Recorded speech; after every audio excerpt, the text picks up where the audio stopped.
شیطان جو ہے وہ کبھی لگوانے نہیں دیتا وقت اللہ کے راستے. وہ جانتا ہے شیطان ہم سے زیادہ ہوشیار ہے, ہم سے زیادہ طاقتور ہے, وہ چیزیں جو ہم نہیں دیکھ سکتے وہ بھی شیطان دیکھ لیتا. اللہ نے اسے اتنا پاور دیا ہے. تو اسے معلوم ہے کہ یہ بندہ جیسے ہی اللہ کے راستے میں نکلے گا اس پر سے اللہ تعالیٰ سارے کے سارے گناہ جھاڑ دیں گے. یہ پکی بات ہے کہ بندہ جیسے ہی اللہ کے راستے میں پہلا قدم بڑھاتا ہے کہ اس پر سے اللہ تعالیٰ سارے کے سارے گناہ معاف کر دیتے ہیں, یہاں تک کہ مچھر کے پر کے برابر بھی اس پر کوئی گناہ باقی نہیں رہتا. کیوں؟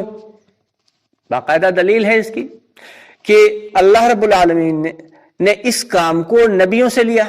دعوت والا کام نبی کیا کرتے تھے, اور نبی کیا ہوتے تھے؟ معصوم ہوتے تھے, ان سے کوئی گناہ سرزد نہیں ہوتا تھا. تو اللہ تعالیٰ گنہگاروں سے اس کام کو کیسے لیں گے؟ تو اللہ تعالیٰ پہلے کیا کرتے ہیں؟ گناہ بخش دیتے ہیں, معاف کر دیتے ہیں, پھر کہتے ہیں جاؤ اچھا بندوں میں, میرے بندوں میں چل پھر کے میری بڑائی بیان کرو. یہ ہے. تو اس شیطان کو خوب معلوم ہے, وہ نماز سے نہیں روکے گا. ٹھیک ہے تم صبح سے شام تک لگے رہو, ٹکرے مارتے رہو, 2 منٹ میں نمازیں تمہاری اڑا دیں گے, اسے معلوم ہے. لیکن دعوت سے روکے گا. اگر 3 دن کا جہاں تقاضا آ جائے, ارے اتنے بڑے بڑے مسائل کے پہاڑ کھڑے کر دے گا لا کے کہ ارے اگر تم 3 دن چلے گئے تو دنیا ختم ہو جائے گی, معلوم ہے تمہیں 3 دن میں تو سب برباد ہو جائے گا, پتا ہے دکان کا کیا ہوگا, کاروبار کا کیا ہوگا, بیوی بچوں کا کیا ہوگا, سارے مسائل لا کے کھڑے کرتا. مزال ہے نکل جائے آدمی 3 دن. لیکن جب وہ ایک مرتبہ نکل جاتا ہے تب پھر اس کی حقیقت دل پہ کھلتی ہے. کیوں بھائی؟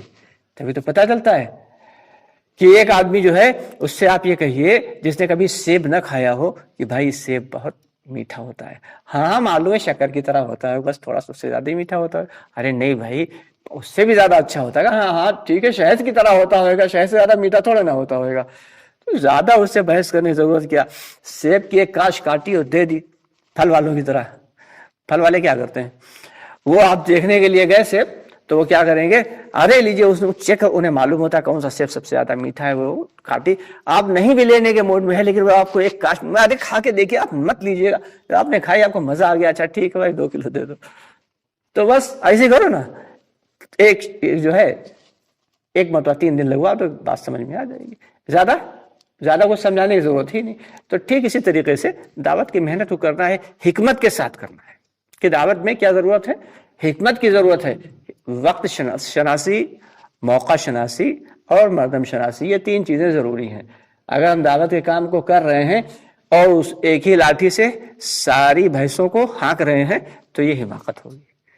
ہر وقت اب ہر انسان کے اوپر اللہ کے نبی صلی اللہ علیہ وسلم بھی دھیان رکھتے تھے اس باتوں کا کہ جو لوگ اونچے مرتبے والے ہوتے تھے, یعنی کسی کا کوئی سردار آ گیا تو اسے اپنے پاس مستق پہ بٹھاتے تھے, چیخا دیتے تھے, یہاں آئیے آئیے, اور عام صحابہ بیٹھے تھے, کوئی مسئلہ نہیں تھا.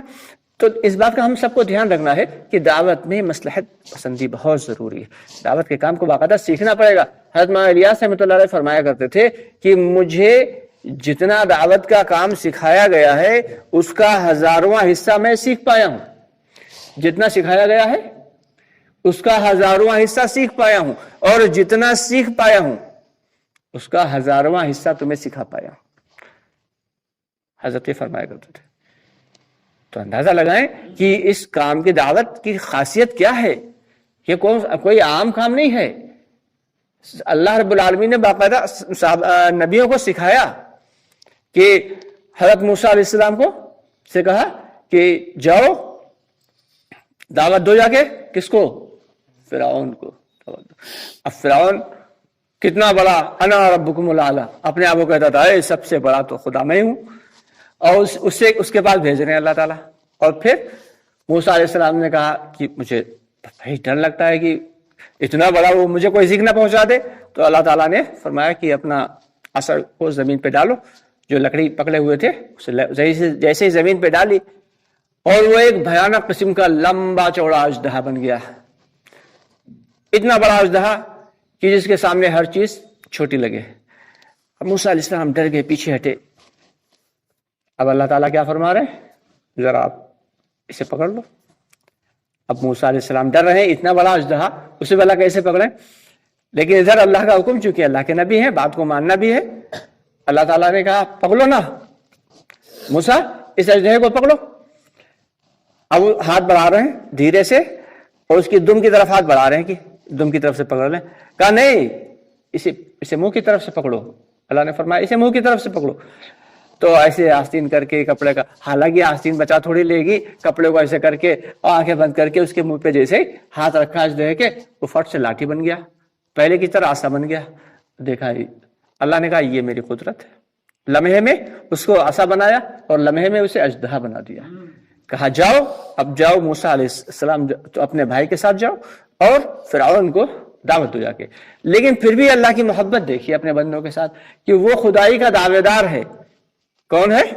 فرعون خدائی کا دعوے دار ہے اور اتنا ظالم ہے کہ اس نے ظلم کی انتہا کر رکھی ہے.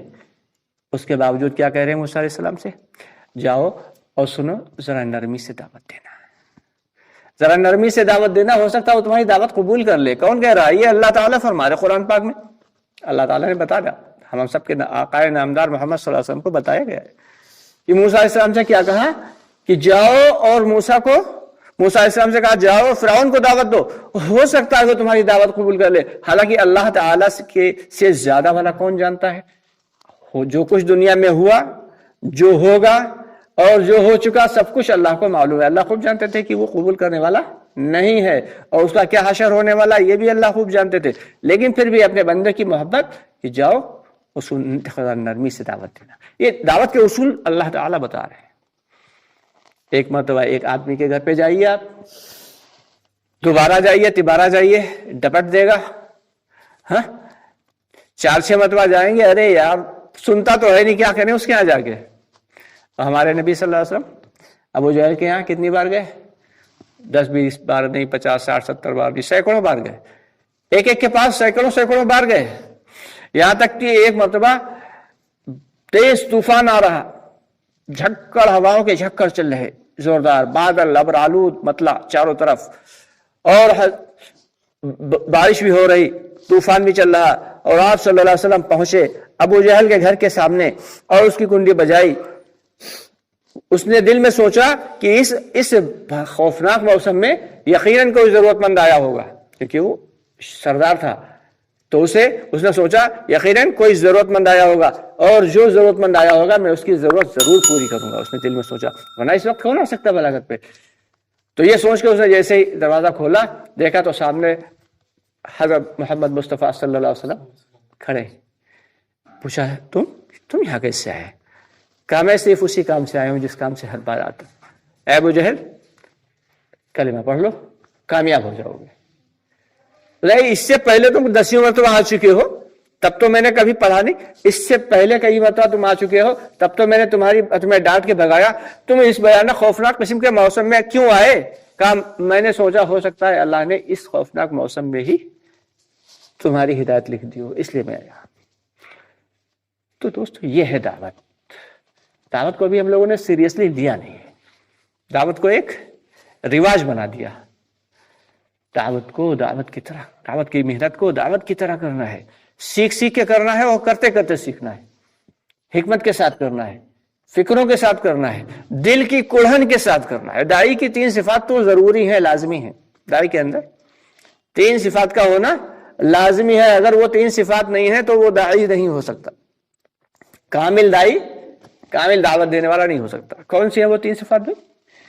پہلی چیز تو یہ ہے کہ تھکا دینے والی محنت، کہ صبح سے شام تک اتنے لوگوں کو دعوت دے، اتنے لوگوں کو دعوت دے کہ اللہ سے ہی ہوتا، اللہ کے غیر سے کچھ نہیں ہوتا، کہ تھک کے چور ہو جائے. تھکا دینے والی محنت. اور دوسری چیز کیا ہے؟ رلا دینے والی دعا، کہ دن میں محنت کر رہا ہو بندوں پہ اور رات میں کیا ہے؟ اللہ کے سامنے رو رہا ہو، گڑ گڑا رہا ہو کہ اللہ مجھ سے کچھ نہیں ہوتا، میرے کرنے سے کچھ ہوتا ہی نہیں. ہدایت دینے والی ذات تو تیری ہے. تھکا دینے والی محنت، رلا دینے والی دعا، اور کبھی نہ مٹنے والا غم. ایسا غم کہ امت کا غم دل کے اندر ایسا ہو جو سوتے جاگتے ہر وقت فکر مند رہتا ہو کہ ہائے ہمارے ان بھائیوں کا کیا ہوگا، ہائے جو لوگ نماز نہیں پڑھ رہے ان کا کیا ہوگا میدان حشر میں، ہائے جو اللہ کے حکموں کو توڑ رہے ہیں ان کا کیا ہوگا. تو یہ غم جو ہے کبھی نہ مٹنے والا غم. ہم سب کے آقا نامدار محمد مصطفیٰ صلی اللہ علیہ وسلم کے بارے میں آتا ہے دائم الفکر والاحسان، کہ ہر وقت فکر مند اور ملول رہا کرتے تھے. اللہ تعالیٰ نے باقاعدہ